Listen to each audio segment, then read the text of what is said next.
necessity of information. Once a target market is selected, an offer is designed with the objective of providing the most value to the customer. While designing the offer, decisions about what the customer needs and wants must be made. On what basis will those decisions be made? You can increase success by gathering information.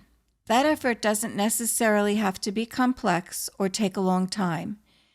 Information as a tool will help you answer what you need to know and verify what you believe you know. Guessing is the least reliable foundation for decisions. The two basic types of research information are qualitative data and quantitative. Think quantity and numbers. The latter takes longer due to the process required to get enough data deemed to be reliable. Usually, a large number of questionnaire-type input like voting is used.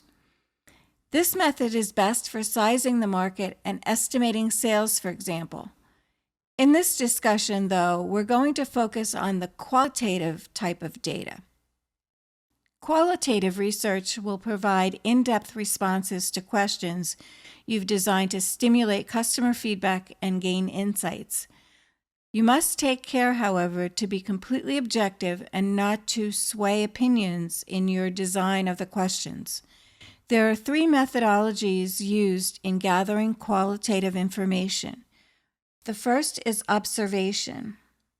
That's, for example, when a supermarket has a hidden camera and watches to see how long it takes the customer to make a decision as to which product to purchase. That's an example of observation. The second is interviews.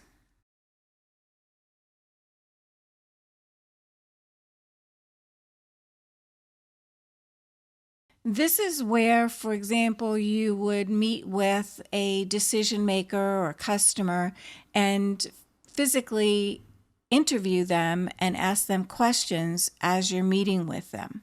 So it's a one-on-one type of situation. And the last is focus groups. With focus groups, you could have 3 or 4 customers in a room and have some questions pre-designed to gather some information from them, but then you can get more in-depth information as you go and you hear the customer's responses. So that's the value of the focus group. Once you've selected the type of research you'd like to do and is appropriate for your project, you'd start by writing down questions that need to be answered. So let's use an example of a new business intended to provide sculpted sugar flowers for special occasion cakes. And the initial target market is bakeries. Some in-depth answers the owner might need to know are: does the baker have time to make their own flowers? Do they or employees have the skills required? As an option, would they purchase the flowers for the cakes? Would they be able to charge enough to cover the costs? How often do they make high-end cakes?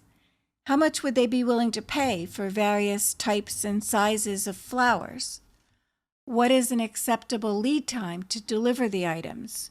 And so on. So once you get your list of questions, then you're ready to do the focus group.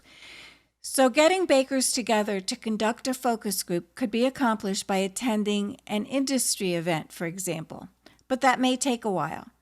Individual interviews would probably be the desired methodology. A call to schedule an interview would be the first step. After completing an interview or interviews, follow-up questions may dictate additional interviews to complete the research. When enough data is gathered, an entrepreneur would be able to structure a much more successful offer to the target market.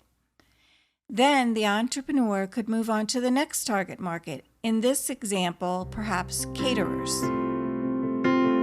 Thank you for listening.